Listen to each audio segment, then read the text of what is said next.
কাজের এত চাপ, কাজের প্রেশারে মনে করেন রান্না করার সময় ভিডিও করতে ভুলেই যে ভিডিও কখন করব, কখন কি করব মনেই থাকে না। আপনারা ভাববেন যে আপু আপনি কী এত কাজ করেন সারাদিন, বা যার যার জায়গায় সে বুঝে। আপনি আপনার জায়গায় বুঝেন, আমি আমার জায়গায় বুঝি। আপনার সংসারে কত কাজ আছে সেটা আপনি জানবেন, আমার সংসারে আমার কত কাজ আছে সেটাই আমি জানবো। সেজন্য যার যার ঝামেলা সে বুঝবে। কাজ করতে করতে মনে করেন ভিডিও করার সময় মনেই থাকে না। তো ভাবলাম যে আজকে তো সারাদিন কোনো ভিডিও করা হয় না, আমার ভালোবাসা মানুষের তো কোনো ভিডিও দেওয়া হবে না, তাহলে এখন আমি কী করব। পরে ভাবলাম যে আমি কিভাবে খাই সেই ভিডিওটা আমার ভালোবাসা মানুষের সাথে শেয়ার করি। তো আমার খাওয়া দেখলে যদি আমার ভালোবাসা মানুষের মুখে একটু রুচি আসে, তাহলে ওদেরও ভালো লাগবে, আমার একটু ভালো লাগবে। হ্যালো গাইস, কী অবস্থা? আশা করি সবাই ভালো আছেন, আমিও ভালো আছি। আজকের একটা নতুন ভিডিও নিয়ে চলে আসছে, আশা করি আপনাদের অনেক অনেক ভালো লাগবে।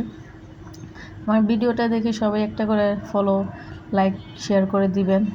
যদি আমাকে একটু ভালোবাসা থাকেন, আপনাদের সাপোর্ট ছাড়া আমি কখনো সামনের দিকে এগোতে পারবো না।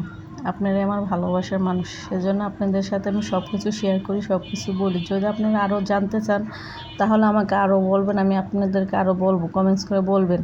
তাহলে আমি আমার জীবন কাহিনী, জীবনে কী কী আছে না আছে, আমি সারাদিন কী করি না করি সব কিছু আপনাদের সাথে শেয়ার করা বলতে ইজি হবে।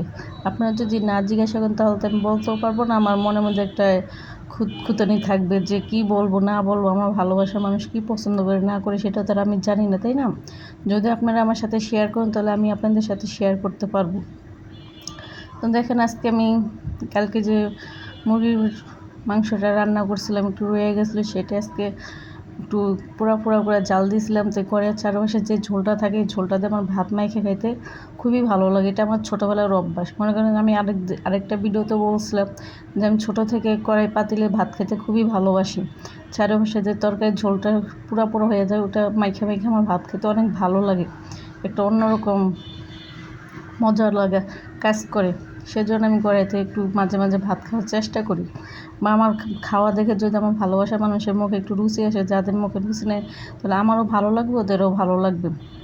তো এখন দেখেন আমি আজকে লাউ দিয়া রুই মাছ দিয়ে রান্না করছি। যেহেতু আমরা সাধারণ মানুষ ইলিশ মাছটা কম খাওয়াই পরে, সেজন্য আমরা যেটা পাই সেটা দিয়ে রান্না করার চেষ্টা করি, সেটাই আপনাদের সাথে শেয়ার করতে। আজকে লাউ দিয়ে রুই মাছ দিয়ে রান্না করছি। তো লাউয়ের যে দাম এখন, তো বাজারে তরকারির এত দাম, আমাদের মতো সাধারণ মানুষ বাজার কিনতে গেলে হিমশিম খেয়ে যায়।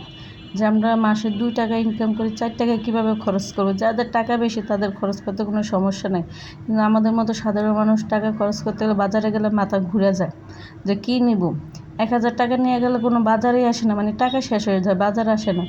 তো আজকে ভিডিওটা এই পর্যন্তই। আল্লাহ হাফেজ।